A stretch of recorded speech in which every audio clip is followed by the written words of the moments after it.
Hey folks, welcome to 24/7 Comics Live. It's another episode, a long overdue episode.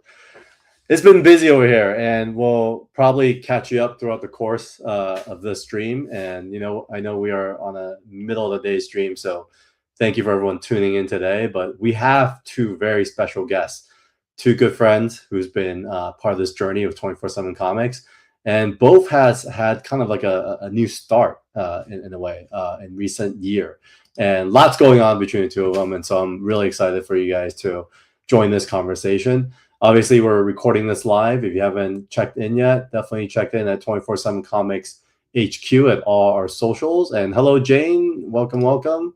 And without further ado, let me bring on our guests, Mr. Justin Jordan and Brian Buccellato, aka Brian Boosh. What's up, guys? How you doing? Man, I've been looking forward to this one. I know we all have a lot going on this year.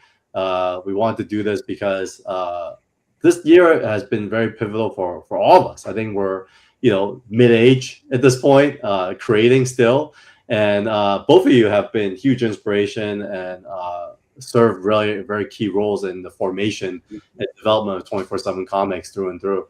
And so we thought this would be a great time for us to all touch base, mainly just to have kind of the conversation we have when we're like driving together or like hang out on Zoom, but kind of let the public hear from the inside what actually is happening. So for those of you who are watching today, in case you don't know who Justin is or Brian is, or even myself, I'm the publisher of 24/7 Comics.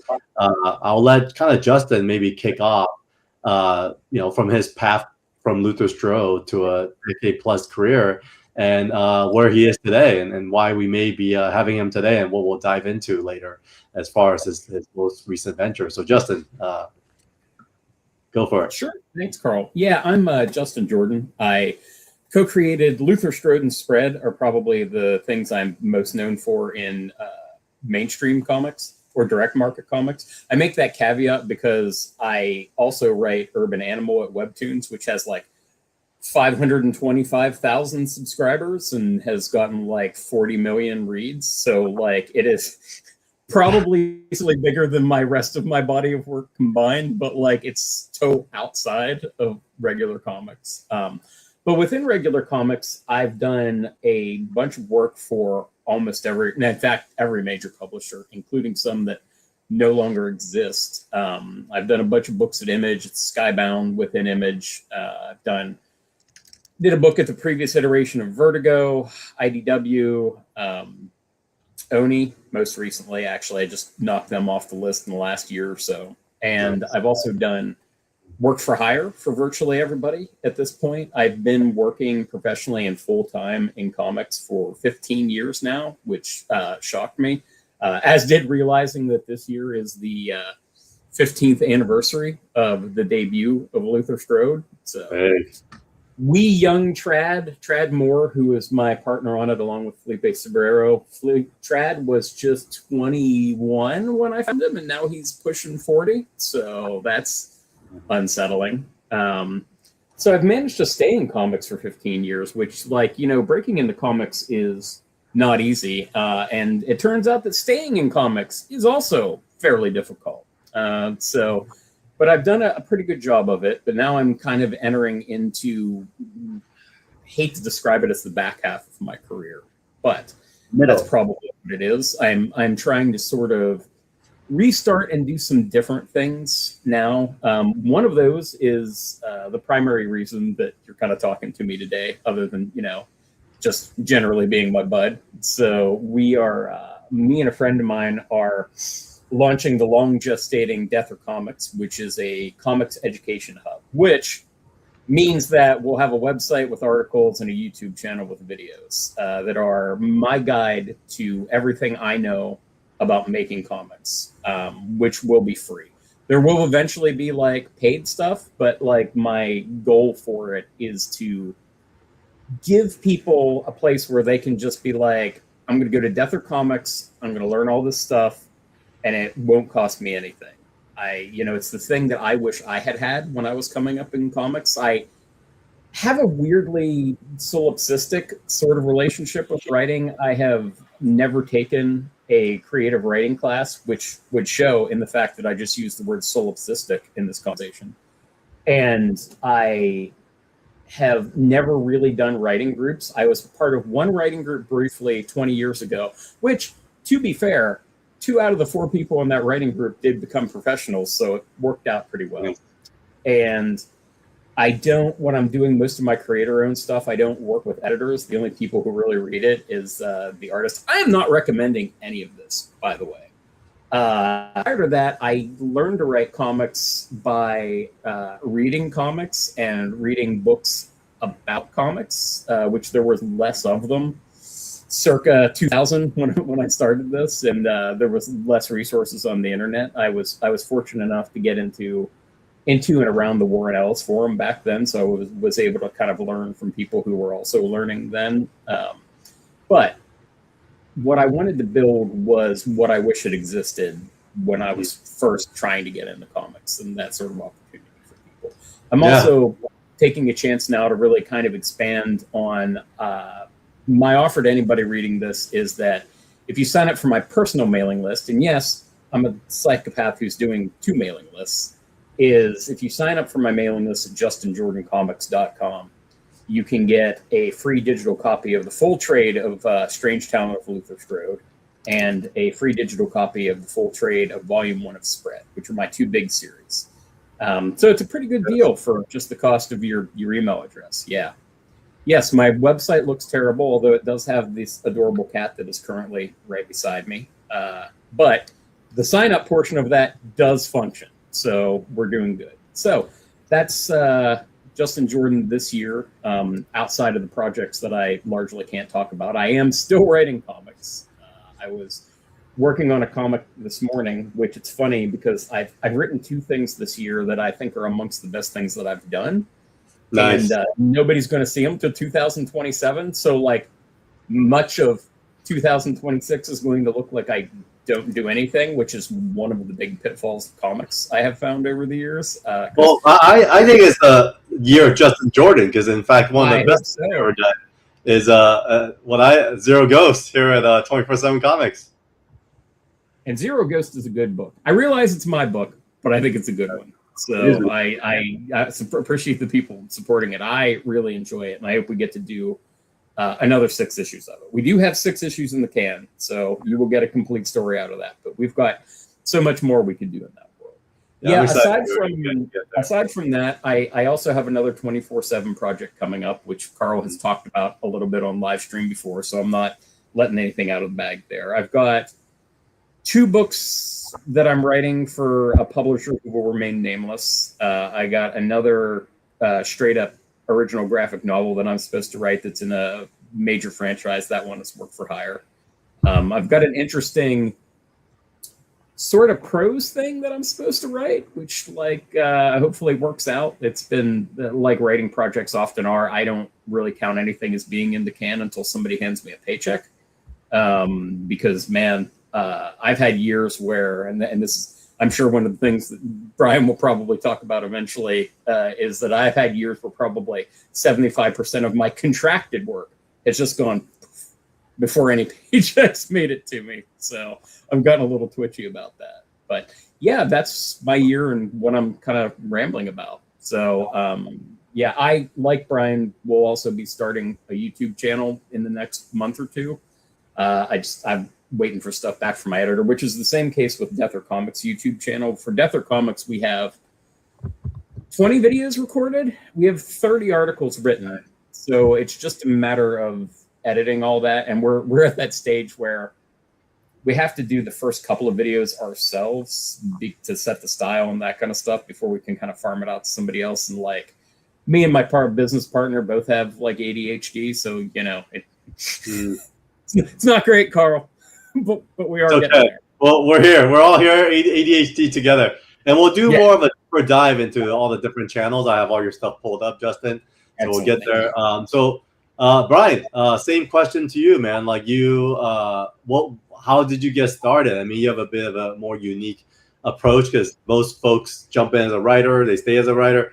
you went from Queens to Hollywood to colorist to writer, and you have some family heritage as well in the space. So yeah, I think we'd love for you to share more about your journey and how you got started.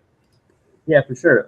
I've been in comics for 30 years, although only 15 of that with Justin. So I'm tied with Justin on the writing side. But I colored comics for 20 years. There was a 5-year overlap before I retired from coloring. Yeah, so I grew up in New York City, went to an art high school, dropped out of high school, tooled around, did nothing for a long time. Got into college somehow, flunked out of college. Not flunked out of college, but I owed college a lot of money and I couldn't go back. And my brother Steve, he went straight from interning at Marvel Comics to becoming full time at Marvel Comics, and he was an assistant editor turned colorist back when they were doing color guides with the watercolors, Dr. Martin's watercolors. So that's how I learned. So he knew I was doing nothing in Queens, and said, "Hey, if you move out to LA, where he had moved, he goes, I'll teach you how to color comic books." Because he was starting a comic book coloring studio. This is like right at the beginning of the computer sort of wave of coloring when Image was doing it, and Marvel and DC were very slow on the uptick. Yeah, I moved out to LA, and he taught me how to color comics, and I supported myself for 20 years doing that. But being in LA, sort of that creative bug inside me just took off, and I thought I wanted to be in movies, and I tried acting. Didn't quite work out for me. I didn't like manipulating my emotions. Bald head meant gangbanger auditions in the 90s. I met somebody who I helped write a screenplay, and I also had a break where I was dumped by a girl, and so I wrote a really bad screenplay called Karma. If I ever find it in a box, I'm gonna put it out there. It's really bad, and could hopefully be inspirational for people to know that you can go from that to being professional. It's quite. Was it typewriter? Is it on a typewriter paper still?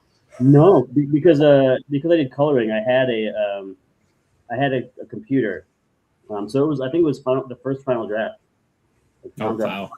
Wow! Yeah, that I did it in. Actually, the first one was in. I think the very first draft was in Word, and then I redid it in when I had the money to get final draft. But yeah, so. I basically taught myself, much like Justin, I taught myself how to write by reading a lot of screenplay books, writing a lot of bad scripts, and then gradually you get better and you can recognize your mistakes and you grow, and at some point your passions meet your skills, hopefully, and that's when opportunities start. The big opportunity for me was in 2011. I had done some stuff with film side, assistant to a director, developed a bunch of stuff with him, did some ghostwriting. So I had done some writing, but nothing that had my name on it. But when Francis Manapul was offered the gig to write Flash for New 52, #1, I was his colorist, had been for a while. We were really good friends, and he had never written anything. So he asked if I would write it with him, and that's kind of what opened the door for me. And that's how I got my start from a screenwriting background, to not thinking anybody would want me to be doing writing comics because I was a comic book colorist, to becoming a comic writer and really enjoying it. And that in turn feeding back to my original love of screenwriting, where I was able to get representation and sort of make some small steps in that direction. Nice. So the comics actually got you into the representation. It's through Flash that got you kind of plugged into Hollywood. So I wrote a script in 2006. I think it was probably the first one that I thought was like of a quality that I thought, okay, I'm good enough. This, I really liked it, and nobody would read it because I was just a comic book colorist. And so that script I wrote in 2006, when I became the Flash writer in 2011, Kyle Higgins had a manager already.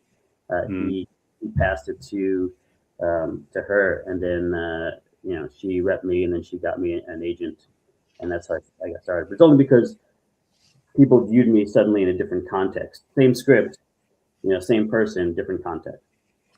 Yeah, no, I think rebranding yourself is one of the biggest challenges in life, especially as we go through this kind of long middle.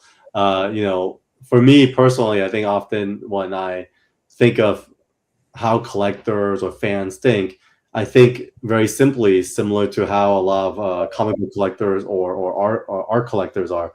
They think about your name and they think about the biggest thing you've worked on, and that's usually what you're associated with. So I think often, it's interesting because both of you guys kind of took on this huge role with Luther Strode on Justin, and then for you it was Flash, right, Ryan? And so that's always kind of affiliated. So now I think we're gonna pivot into this kind of long middle that I think has been one of the big topics, especially around Brian. I think I've been listening to your channel, and you've been very vulnerable and have kind of structured a lot of the vulnerabilities and the lessons learned that you're sharing with.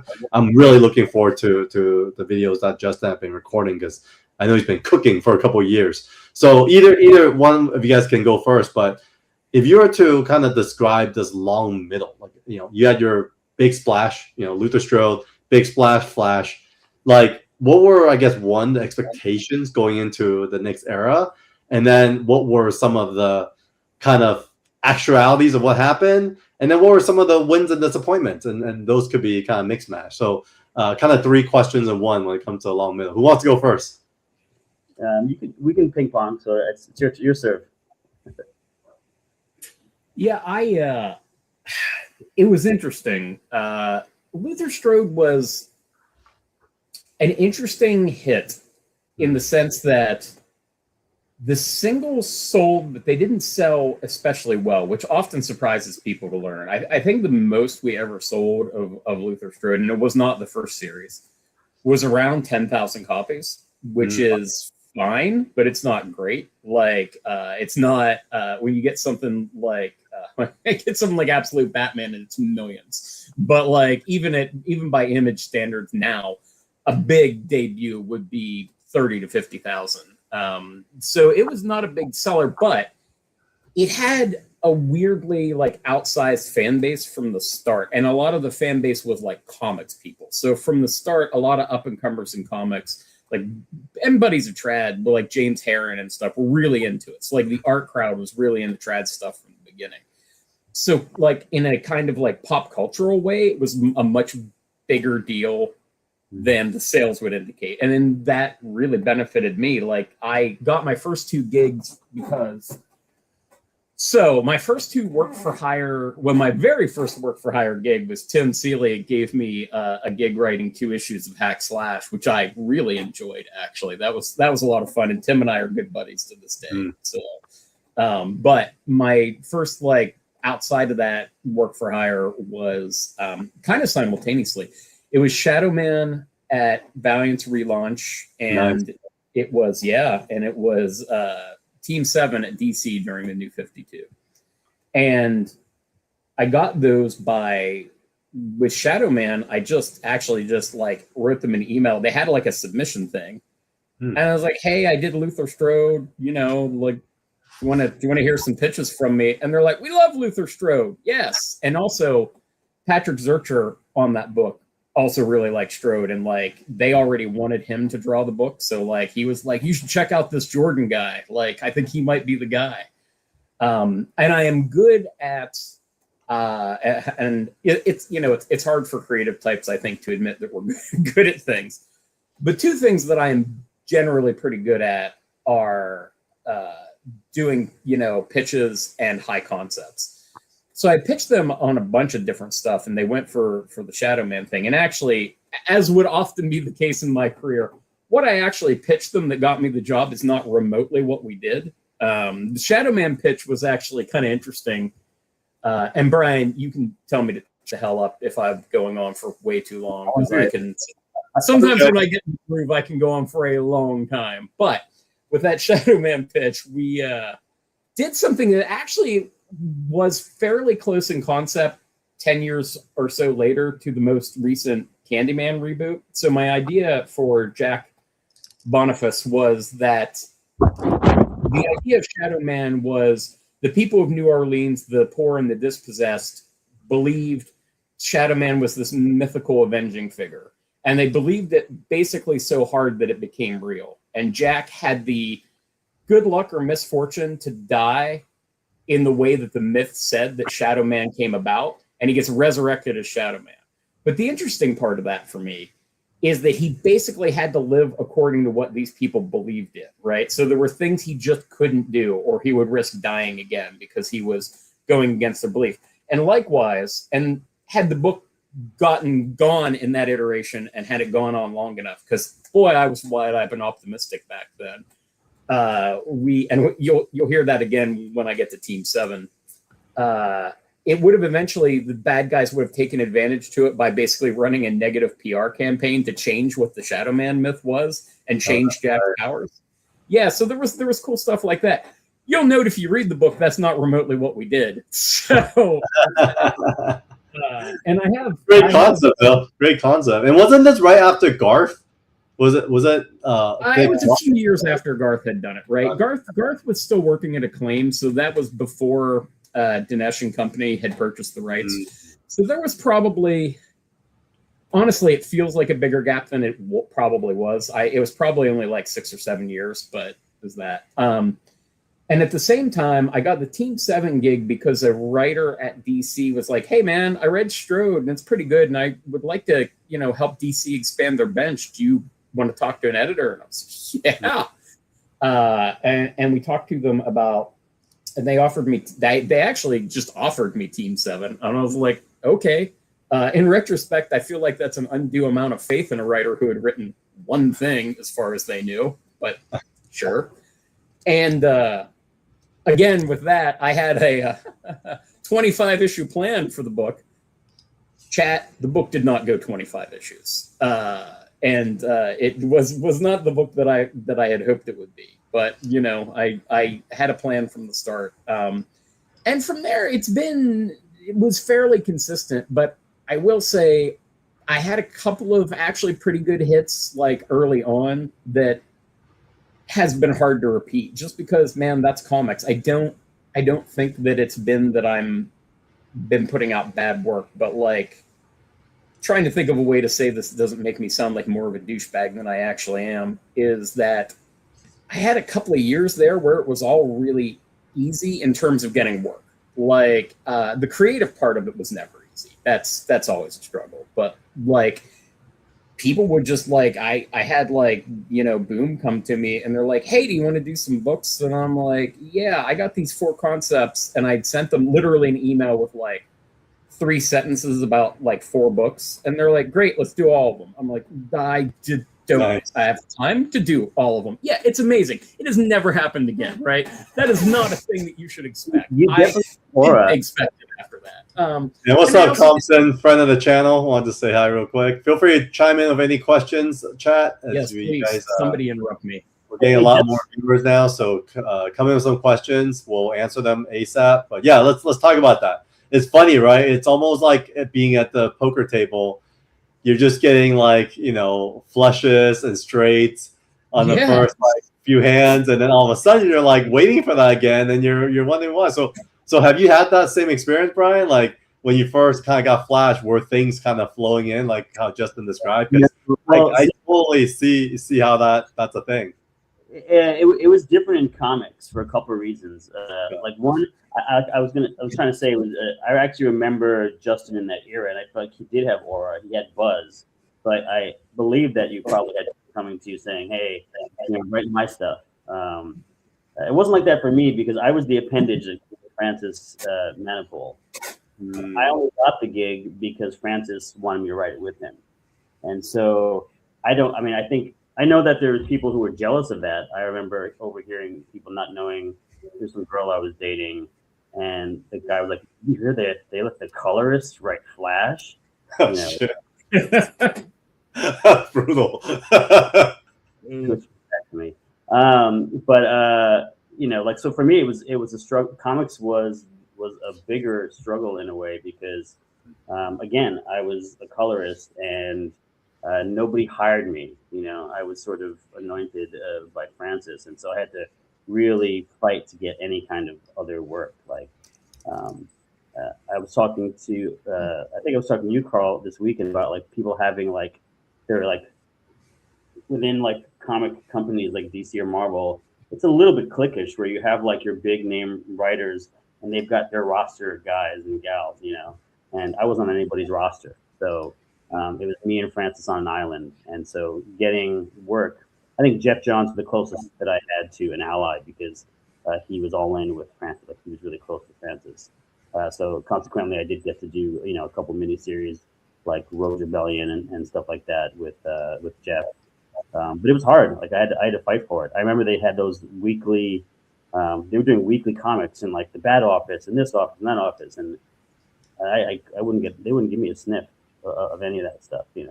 A couple empty promises. So I had to go the other way. What I did is as soon as I could, I launched a Kickstarter for a creator owned and tried to go that way. And that was Sons of the Devil, wasn't it? That was the second one. I did one where I published it myself. It was called Foster, and on my Substack, I'm actually gonna put out all the pages, and I printed it out myself. I found this printer who would print 500 copies, number them all, and so I had numbered to 500 each of the 5 issues. And I did a Kickstarter, where I gave some, whatever rewards and stuff, and so it funded it enough that I could do it. And somewhere I still have a bunch that, of the serialized one. And then eventually a friend of mine who had a comic company, he was doing his own little thing. He printed it in trade paperback. But that was my one. And then luckily for my image book, Sons of the Devil, that one, Eric was an assistant editor a long time ago, I think for Awesome, when I was coloring something for Rob Liefeld. And so he knew me from there. And I think that connection was enough for him to take my email. And I sent him the pitch for Sons of the Devil. And, he said yes at San Diego. We had a meeting. So that was probably the biggest high for me in that era, was that I was able to do Sons of the Devil through Image. But again, doing a book and having it be successful, like that's hard, man. That's hard. I mean, I think Sons of the Devil issue 1 did like 22,000, and probably by issue 8 we were losing money, because the numbers just go down. Oh, it's so interesting, right? Like, and quick plug for those who are listening. This is going to be a insider. But Sons of the Devil is coming to 24/7 Comics on its reprint, Second Life. So look out for that. We'll be announcing at San Diego Comic-Con. But what's interesting, I won't go back to this conversation. What's interesting is it's almost funny because you guys both had like parallel lives, but the experience was so different. Because with Justin, you said Luther Strode didn't really sell at first, and then it kind of picked up a life of its own after. And then with Brian, like you said, Son of the Devil came out strong. And when you read about it, it's critically acclaimed and everything, but then it lost momentum. So I guess just, to the floor, what made you guys like, I guess, what do you guys think attributed to that? Number one. And the second question was, Justin, things were coming to you at one point, but did you feel like you at one point of your career also had to fight like Brian for fight for your work? And then Brian, was there another moment in your long middle that had people coming to you with stuff as well, or has it always been a consistent fight for you? Yeah, I mean, I can answer real quickly. I think for me, it was the relationships that I built, the friends that I made that knew I was reliable and good, that when they were in positions to hire me, they did. Like I've done a bunch of work for Legendary Comics because my buddy runs it, and I do good work, and everyone likes what I do, so I get opportunities there.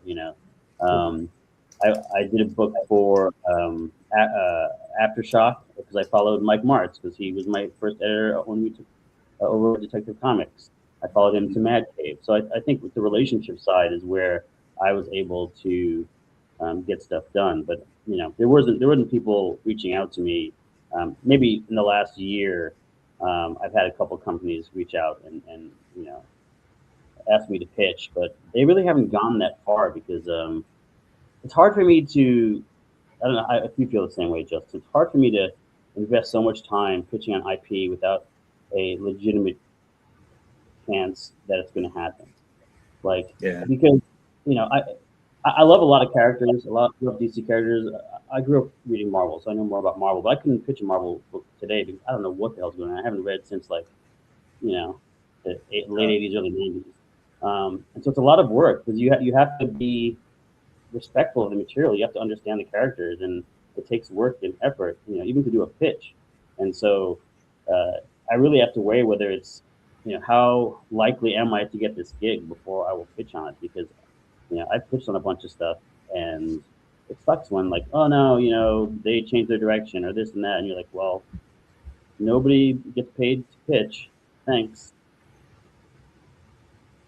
Yeah, no, it is much the same. That's actually specifically with Marvel. I'm like, boy, Marvel has been disinterested in working with me for forever. I've done 4 issues and 1 short story at Marvel in my career, as opposed to like, I don't know, 70, probably 50 or probably 50 issues at DC all told. So, there's a big difference. But yeah, that is absolutely true. Like, it is when you get asked to pitch on IP, I do think you have an obligation to like know the IP as well as you can, which if it isn't something you follow, just requires a lot of research, and it is a lot of energy, and you're like, am I gonna get this gig? Like, and you want to do that.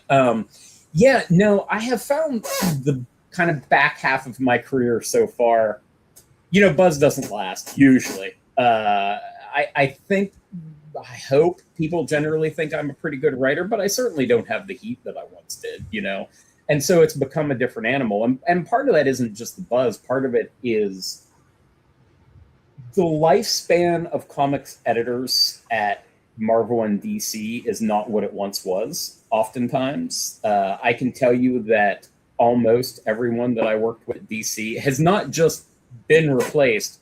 The person that replaced them has also been replaced. I am like 2 generations away from the people that I knew at DC for the most part, with the rare exception stuff. And I have stayed in the game by having good relationships with people, and people have still been willing to hear from me and that kind of stuff. But it's one of those things, part of it, without going too far into this rabbit hole right now, is one of the things that I don't regret if I were advising somebody in my position 15 years ago would be to be more selective about the work for hire that they were taking, just because I would take pretty much anything that was offered to me because I had bills to pay, because I sort of accidentally started doing this full time. And so because of the way that worked out, I've never really been on a book work for hire that's had a chance to be a hit.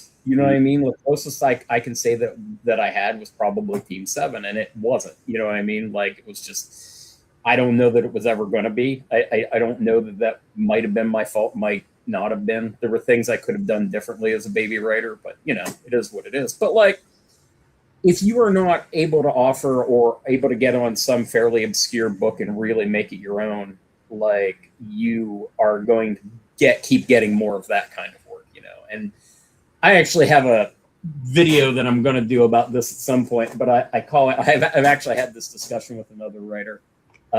He probably wouldn't care if I mentioned his name, but I'm not going to because I haven't asked him. But we were in largely the same position, except his was mostly for Marvel, where I call it being a fireman, which is a lot of my work at DC was them bringing me on because I was pretty good and I was fast and I was easy to work with. So if a book was having problems, getting out the door, they would bring me on to put out the fire. And the problem with that is that people don't really think of you as the fireman. They think of you as the guy who's there when the fires are there.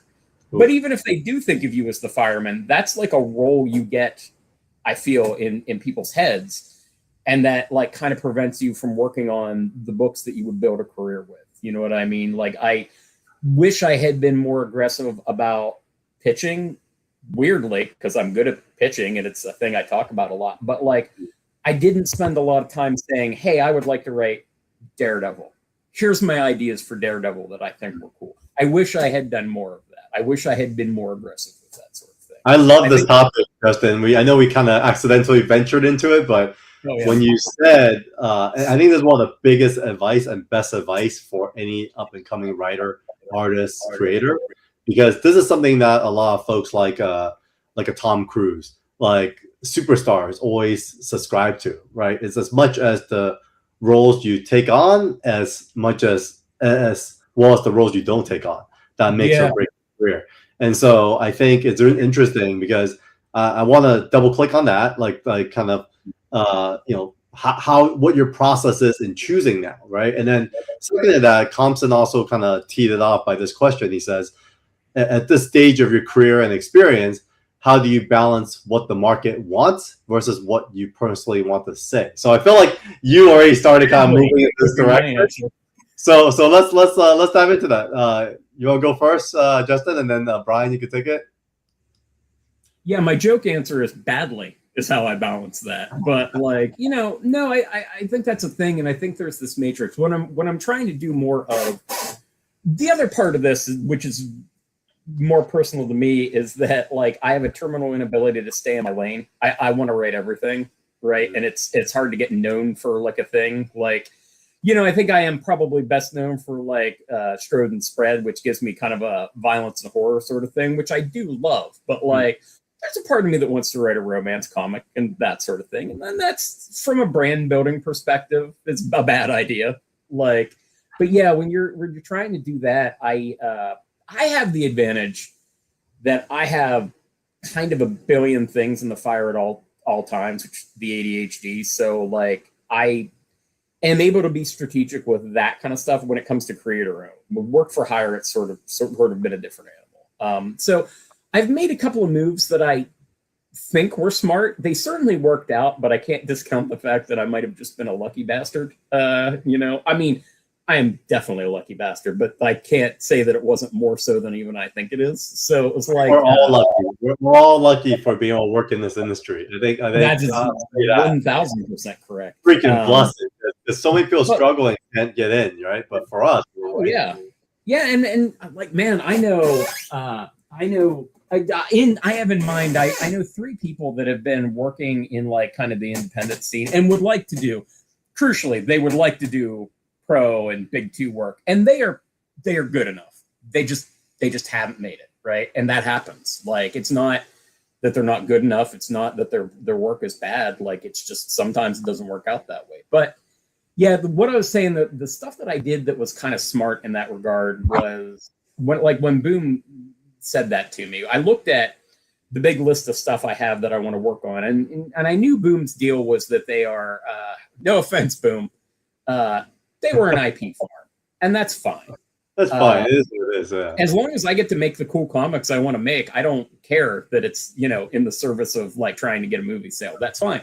But I knew that's what they were, so I did the stuff that was most adaptable that I wanted to do. And that second part I wanted to do is, I think, pretty important. They weren't pitches disguised as comics. They were comics I wanted to do that I thought would be easy for them to pitch. And out of that, I got my first option. They had Deep State optioned at Fox, and that actually opened some doors for me. And that was what I was hoping for. I was hoping if I give them the stuff in my stable that is commercially viable and isn't the weird shit that I do some other places, then maybe I can get an option, and that'll make it easier to get an option on something that I more fully can control the race. And that happened. That was how Long Winding Road that Spread got optioned for the first time. Nice. We'll double click in that later. Well, let's pause on that real quick. I'm gonna get Brian to answer this question as well. Yeah, go ahead. Right, the stage, same question from Compson, Brian. How would you answer that now? I don't think you have to balance that, because I think, at least from my perspective, I can't worry about what the market wants. I feel like in the past I've tried to chase trends, and that doesn't work out, because if you're chasing a trend, it's too late. Like, you've been lapped. So I feel like worrying about the market really it hasn't worked out for me. I don't think, especially like in screenwriting and in Hollywood, like writing specs or trying to pitch on things. I feel like if you're chasing what's hot now, it's too late. And as far as like what you personally want to say, for me, that's what being a writer is. You find a way to make the specific universal. So the things you want to say, you find a way to get it into your work. So I think you can accomplish that without having to worry about the market, even if, the big example I always give for how I was able to do that is when we did Flash, Francis and I, we had never written professional comics. I wrote one issue of Darkness a couple years earlier that he drew. Nice. So we were. It was actually, I thought it was a cool concept. He goes to Alaska when there's no night. But Sick. That's a good concept, actually. I love that. I like that. So we were overwhelmed by the moment, like it was a big deal, a lot of pressure on us. We wanted to not screw it up. And so we felt like overwhelmed was the term that we had so many, like, I think it was FaceTime back then. It was pre-Zoom. We spent so much time just talking about it that we decided to have Barry Allen feel overwhelmed. And so we created this whole concept of the speed mind and how he can see all these things and make all these calculations of what may happen. And he gets sort of like a paralysis from it, and he almost gets hurt. So we basically funneled our feelings of being overwhelmed into Barry Allen. I didn't follow the Flash much, but does he think fast as well, or does he just move fast? Yeah, because time's slower for him. So it's not.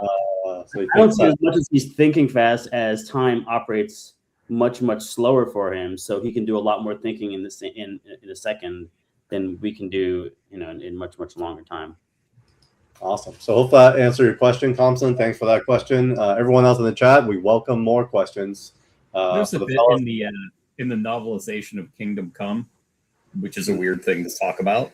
That's by Byron Price. It's good, but it actually talks about the version of Flash that's in Kingdom Come, and how he basically lives in a world of statues because his powers have accelerated so much that he can't shut them off. Crazy. So, like, for him, and he basically has turned Central City. It is Central City for the Flash, right? Yeah. Has turned it into a paradise with like no crime or like problems because he just solves them all because he's constantly trapped in a world of statues, which I thought was a pretty poetic kind of Flash thing in a grimdark kind of way. That's like hell on earth, man. I mean, it's crazy. Yeah, right? But so another question for you guys, and I think this is interesting because it's parlaying off something Justin said earlier, where I think we all know industry folks that very talented, working really hard, but just haven't made it, right? So was there a moment for each of you guys in your career that you were like, oh shit, I made it, and then now some maybe time has passed, or maybe it's a recent thing. Like what do you think of that moment with today's more mature lens? So Justin, I'll go you first. Honestly, I think I felt that when I cracked open the first shipment from Diamond of the first Luther Strode, the first issue of Strange Channel of Luther Strode. Now, part of that is, so for people that are in the audience who've never worked with Image Comics, they're pretty, what do I want to say, loose about things. And so, yes. Basically, I sent in the pitch for Strode, and the entire response was, yeah, we'll publish this. And to this day, I don't have a contract for Strode. We've done however many we've sold. And it's been a lot at this point. Didn't sell well in singles. It has sold very well in trades and compendiums. That's funny. So I was, honest to God, not convinced it was going to happen until I actually got the shipment and could hold the freaking book in my hand, despite having done the digital proofs and all that kind of stuff. Sure. It depends on what you mean by made it, right? Yeah. Like, while I wanted to work in comics and make it my full-time gig, the validation of getting a major publisher, especially one I really, respected, like Image, like, dude, I was 13 in 1991. I am the prime age for Image to be a big fucking deal. I remember that Advanced Comics thing. This is back when there was more than one distributor that had Youngblood on the cover, and I lost my goddamn mind about it. So, like, getting a book in at Image Comics, that was success. Yeah. And honestly, the more mature me, dubiously more mature me, I still think that's right?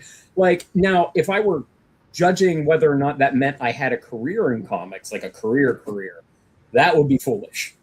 Yeah. Because, boy, that's not a guarantee. I got real lucky with everything that came after. But, like, in terms of doing the thing that I wanted to do, like that validation is what I was looking for.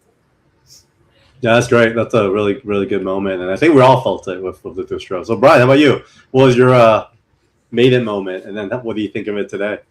How do you see it? honestly, I feel like there's many made it moments, right? Because when you get that first issue in your hand with your name listed as writer, that's like it's validating in a way that nothing else is really. And I still get that little like every time I see a box comes in with the latest comic on, it's a charge, it's a thrill. Like I don't think of that very lightly, and I know that it's something that a lot of people want, and I feel really fortunate. So that's a big thing. I think because I was part of the New 52 and I had one of the like top 5 books or whatever with Francis, it was the going to all the shops and all the big lines to sign the comic books. Like the signings were crazy for New 52, and I never experienced anything like that. So it did feel a little bit like, oh wow, this is what it's like to be like a professional comic writer. People want my stupid little signature. I don't know how many that I've signed. Can you sign 1 million comics? I don't know. I signed a lot of freaking comics. And that was back before people started charging, for comics. I remember when they switched over, like it took me a while to charge anybody for my signature because I just didn't feel like that was cool. But now it's industry standard, and so it's like, okay. So I think that's a version of making it. I think there was somebody who sent a letter to me and Francis about a Flash issue that we did that got them through cancer. And like quoted something that we had Barry Allen's mom say has I can't quote because I don't remember, but it has something to do with like about keeping moving, move forward, because that was the whole thing. Move forward, keep going, even if you don't know what's ahead of you. You got to keep moving, and like that was really touching. So that I felt like I had accomplished something beyond anything I'd done before, just to get that. Yeah. Wow, that's great. I know Justin and I have had conversations about charging for signatures too, because you don't like doing that either, right? You like just giving the freebies out for a long time. Me? No, I don't. I'm not actually. It's like I'm not against it, but I made this foolish public declaration like a decade ago that I wasn't going to do it, so I haven't. It's like, we're past Justin. No, that the thing about getting through cancer is you get that, right? When you put out work, you get people that it's really personally meaningful to them. That's one of the reasons that I have a policy of not shitting on my own work in public, because every issue is someone's favorite. Like it just is. Like, and it's disrespectful to that person to be like, I don't like this piece of crap. Like, it's like it's because not everything works out the way you hope, right? Nobody wants to write anything bad, I don't think, but like sometimes. Yeah, so Compton, another question. Carl, how have you used the very experiences in your past and other careers to apply them to building 24/7? What's been interesting is I think it's a blessing and curse. I think I look at these guys who's kind of grown up in the industry, and I feel like, man, like I wish I was around. I wish I got to witness a lot of these things that they're talking about. But on the flip side, I worked in the nightlife business. I worked in the talent management business in music and film. And then I worked in like the experiential design business. So I would say like how that's informed what 24/7 is and will be is we've kind of seen ourselves more like as a content studio / publisher. And when I look at these guys, I don't look at them as like guys who I'm just hiring to work for the publisher. I see them as like business partners. I mean, these guys participate in everything and work on together on. And as a manager for 15 years, I know kind of like, I think I have a good understanding of like where I can come in to support and when I could give them space. And I think that's been very helpful in that way for creativity. At the same time, I think as a nightlife promoter, I also know when to go out when I need to be next to these guys, passing out flyers, promoting whatever they're doing, right? I'm not afraid to do that.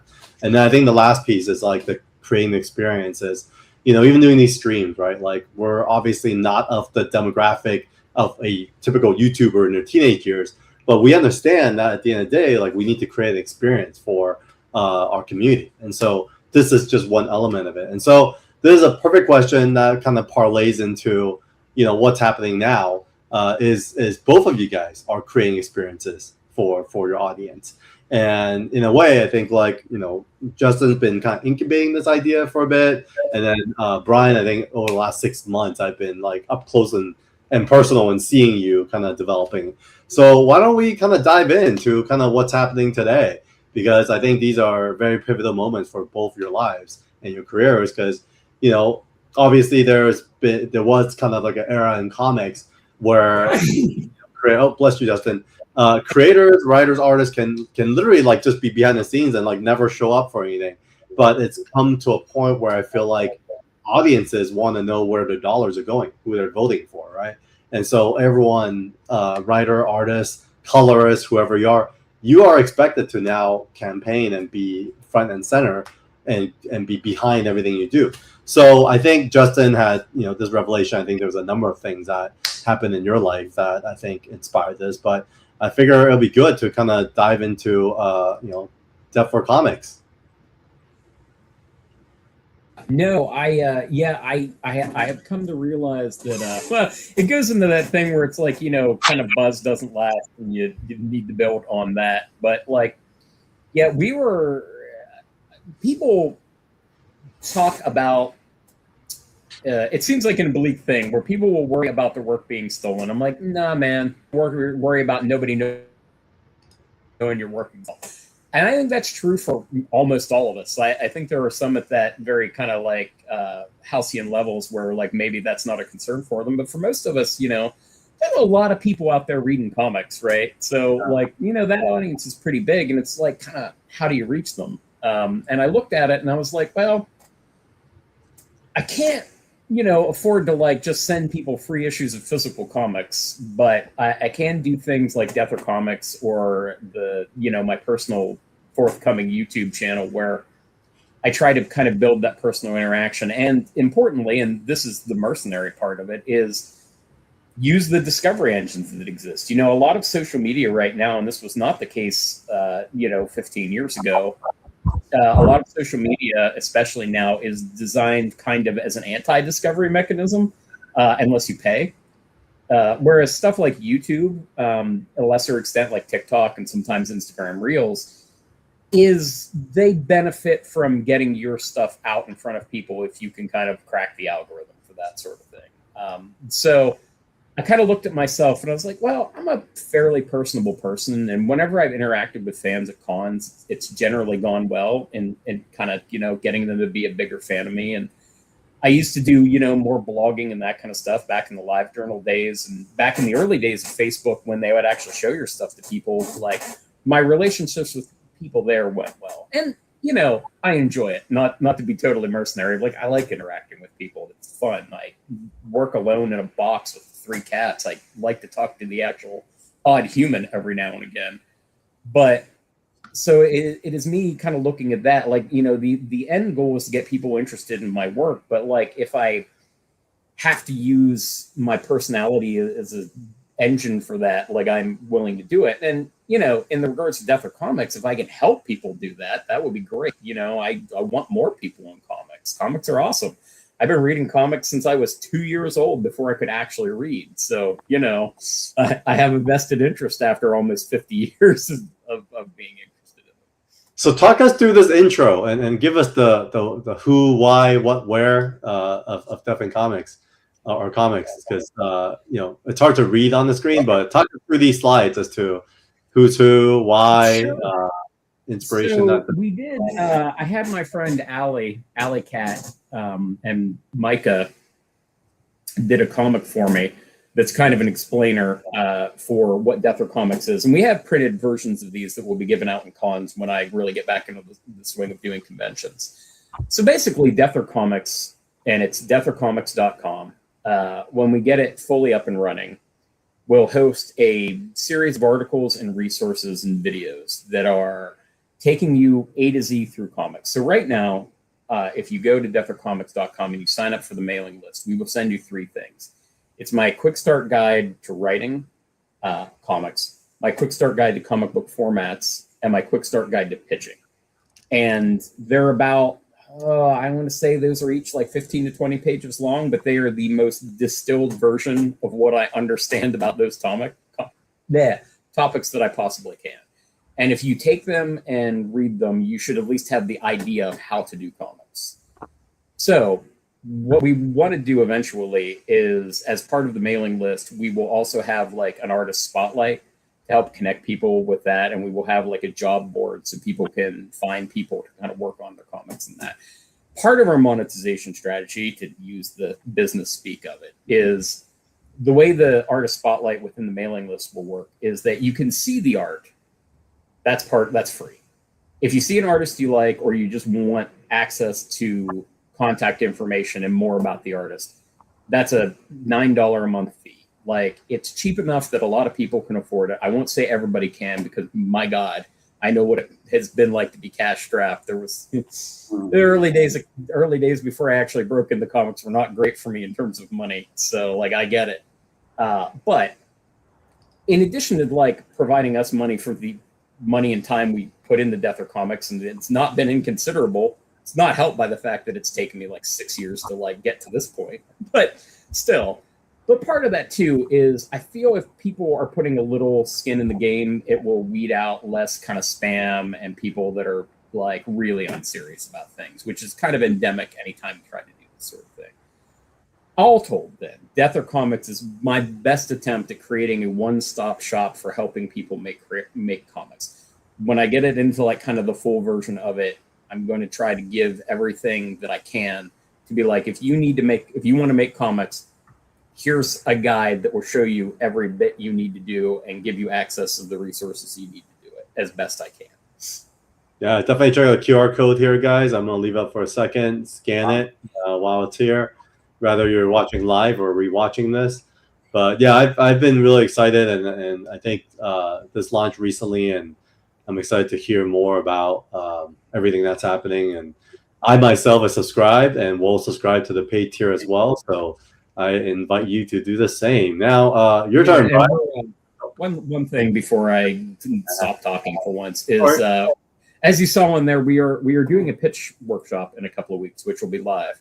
If you sign up for the mailing list, it'll give you a link to our Discord. That's where we'll be hosting the workshop. Workshop's free.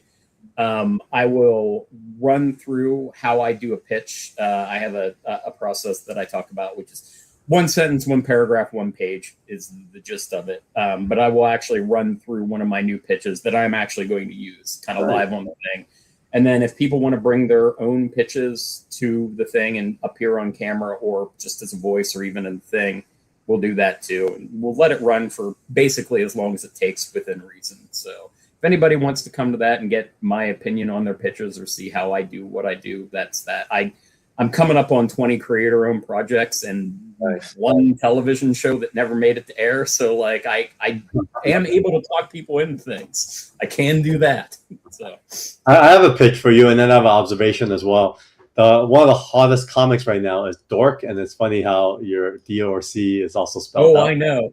Because I was like, wait, what? Why do you have Dork shops here? I was like, what? I got a little confused, but I realized it's D-O-R-C. And the second pitch I have for you is really cool.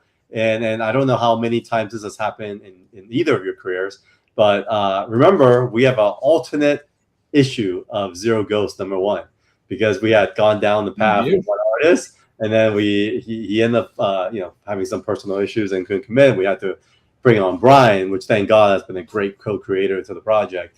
But it's so interesting for me, maybe as a workshop, for you to kind of talk about that level of pivot. When do you pivot, and then like how your words can be interpreted so differently by two different artists in a cool way. 1000%. Yeah, I can imagine a cool workshap like that on a sci-fi. That is a good idea. Yeah, I'll get Dave to put that on the schedule. Maybe we'll do that for our June one. Yeah, I have an article about it actually in Death or Comics. I have already written it, but like one of it gets into is like when you're doing work for hire, it's not usually an issue in creator owned. Death or Zero Ghost being kind of an exception. Like you sometimes don't know who your artist is going to be, and that actually changes how you write. Like not just in like strictly creatively, because it definitely does that, but also like I learned pretty quickly when I'm writing at DC that like there was a good chance my artist didn't speak English as a first language, which it wasn't that they didn't understand it, but a lot of colloquialisms and that kind of stuff are easy to misinterpret. There's a great example that Peter David used to use, and I just use it because it's better than any of the examples I could come with, where he was like, the comet loomed in the air like a death's head, and the artist just didn't get that reference, and so just drew it as a skull, which looks fucking dope. They should have done it. Like, they didn't use it in the printed issue, but he puts the art in it. It's in Peter David's Art of Writing Comics or whatever his book is, and it looks cool as shit. And I was like, oh, right, yeah. And that would happen to me. Like, you use like a Americanism that just doesn't translate, and you're like, ah, shit. So like, if you don't know, you've got to like write the actual descriptions differently, not just like a creative thing like that. So.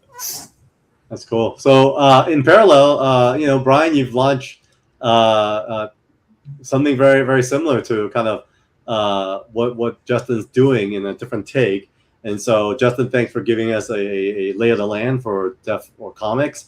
Definitely subscribe, folks, and I will be doing the same and upgrade when it's available.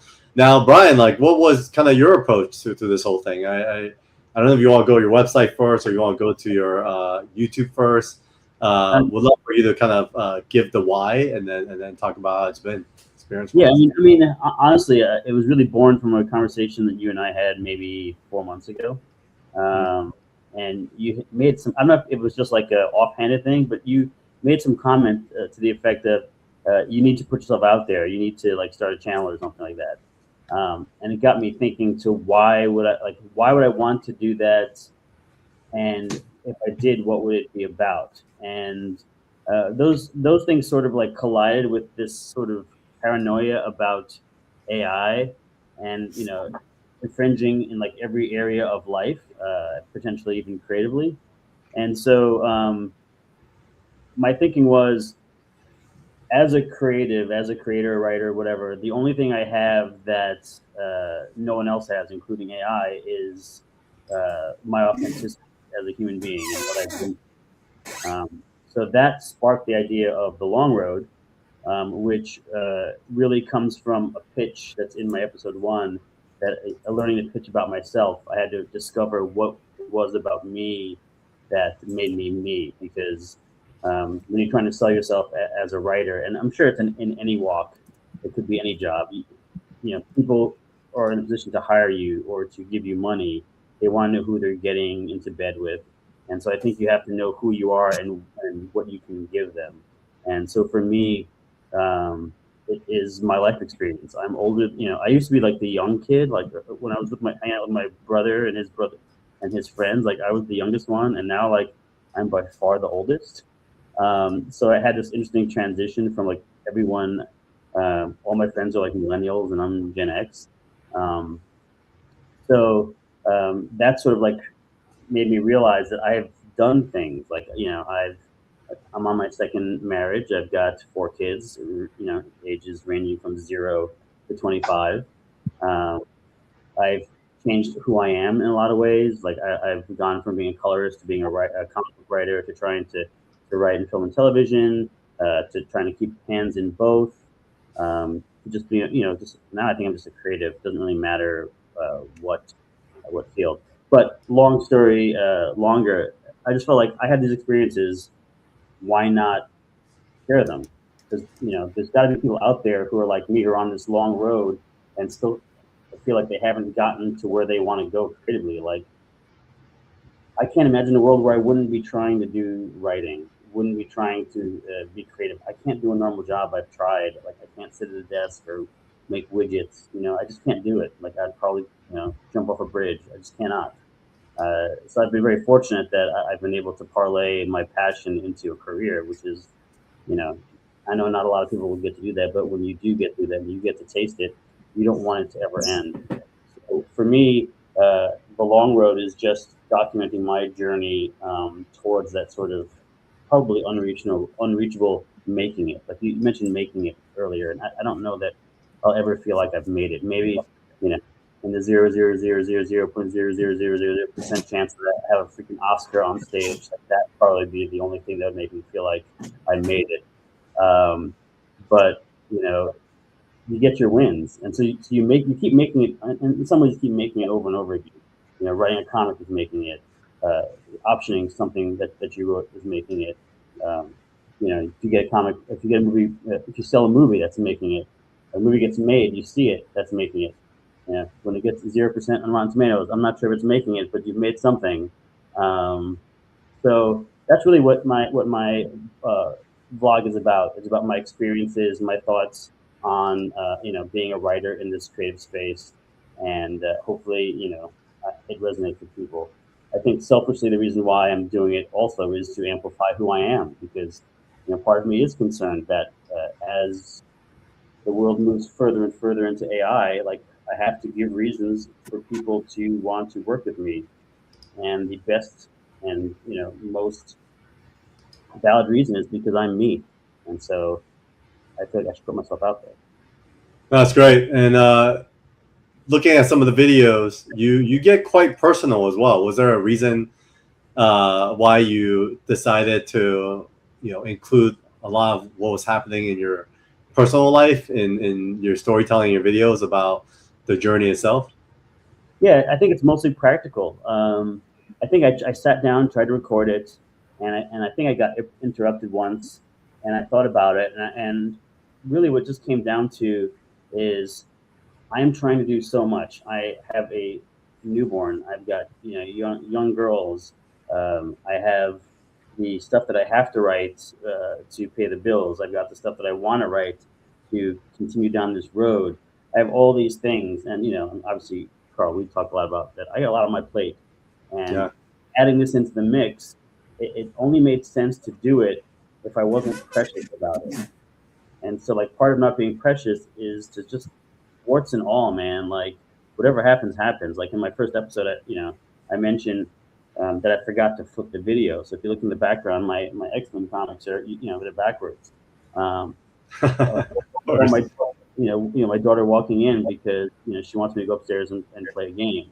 Like, not only is that practical, it's just to let it just go with it, but I actually think it's honest. There's authenticity. That's real life.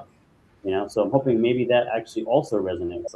Like I think we're in a time now where I think that's the most important thing.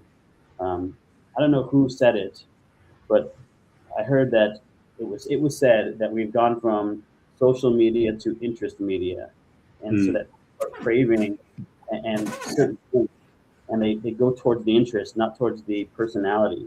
And so I just put out there what I am. I have to imagine, because there's 8 billion people on this earth, that there are people who will be searching for that. Yeah, I can see that, and it's cool. I subscribe to this as well, so I invite everyone else to subscribe. And this is, I think, a great way to kind of connect the dots between the worlds. So what's the schedule looking like? Like, are you kind of putting yourself on a regular update on Substack as well as the videos? What can viewers expect to see as they subscribe to this? Yeah, so every Tuesday I'm going to have a YouTube vlog episode, 12 to 15 minutes. When I have somebody on, it probably goes 30 minutes. I did the first one and it was like 30 minutes. But every Tuesday I'm trying to drop one. I have recorded, I think, 8 so far. I've written, I think, maybe 6 more to record soon. So I try to give myself some runway. And then as far as the Substack, Tuesdays and Fridays, I'm dropping 2 a week.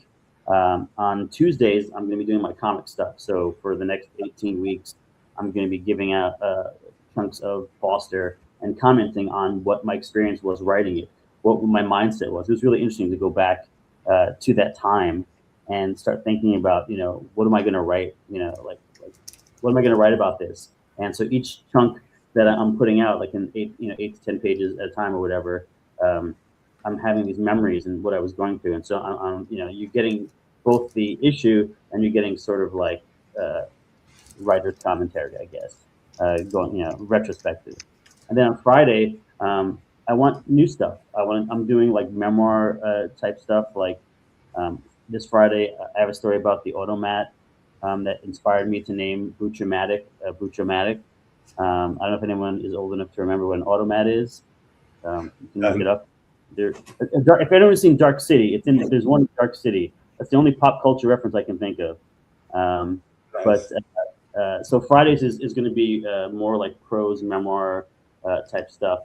Tuesdays is comic stuff, and then I'm also going to be putting out a short story that I wrote a chunk at a time on Fridays. So Tuesdays and Fridays, and then Tuesdays for the blog. So you should put that schedule here somewhere so people can see what they're subscribing to. I just gifted Justin a month of your subscription as well. So, Oh, thanks, man. so everyone definitely feel free to subscribe and also gift. So man, like guys, thank you for going through all this. We're gonna start landing the show. In the last 10 minutes or so, going through all this, where can people find you? Not just on social media, but appearance-wise, where can they connect with you guys next? And are you guys accessible? Can people just reach out to you guys in some form? Do you respond to your Instagram DM? So Justin, why don't you start first? Sure. People can find me at justinjordancomics.com and also Justin Jordan Comics on Instagram. I do respond to Instagram DMs somewhat erratically. You can also just email me. My email is justinjordan@gmail.com. So, Easy. and it's been public for 1,000 years, so it's fine. You can shoot me an email.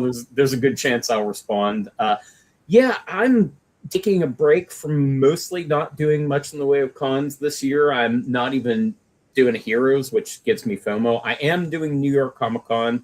Nice. I will definitely be there. I am hoping to table there, but they've never said no to me yet, but I'm always paranoid that they will, so I'm not counting my chickens before they hatch. But this year's New York Comic Con will be special because, as we said, it is the 15th anniversary of Strode, and we have got some very special stuff going on.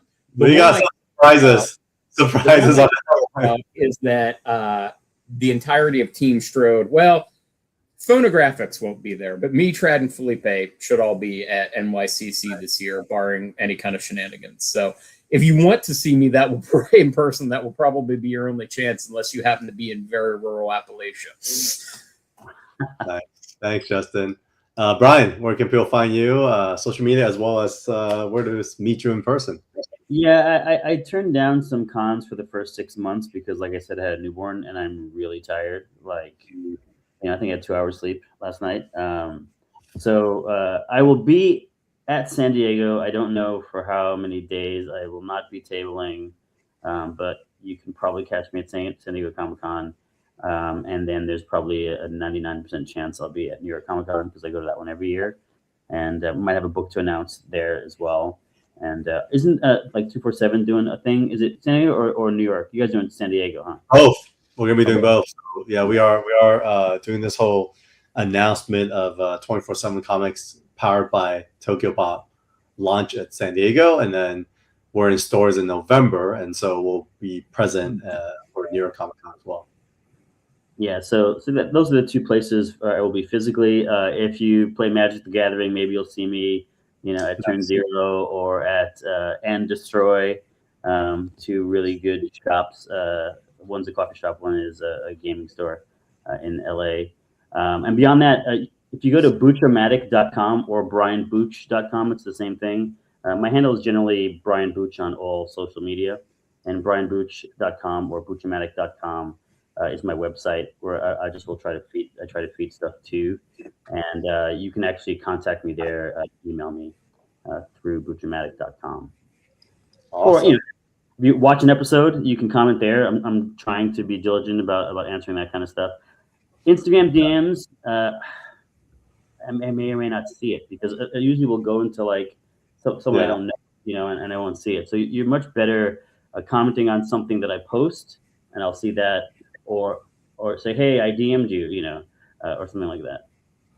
Yeah, no, we're all kind of going through these social media management. I feel like they're all just channels to the world we all have to pay attention to. I was over at a James Jean studio a few months back, and I was asking hey man, I need some advice on social media because whoever's working on your social media is killing it. And he's like, oh, I do it all myself.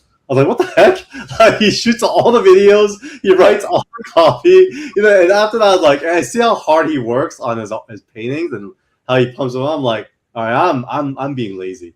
And so ever since then I've taken over our 24/7 social media on at least the Instagram side, and the team's been so happy because we're actually getting a lot of results, we're getting growth, and sometimes it's one of those things that you just can't hand off, right? Because it represents you and your brand. So with that said, folks, 24/7 Comics HQ, big splash. You'll see both of these gentlemen at both our San Diego and New York shows for one reason or another. And, definitely keep in touch. I know we've been away for a bit, but we promise to bring back more streams. And so whether you're watching it now, thank you for tuning in, Compson and other folks Jane, who gave us some good questions, and anyone who's rewatching it now or seeing the snippets on social media, please subscribe, like below, and we will see you soon. And Brian, Justin, please stay on so we could load and end the stream. So thank you guys. We'll see you guys next time.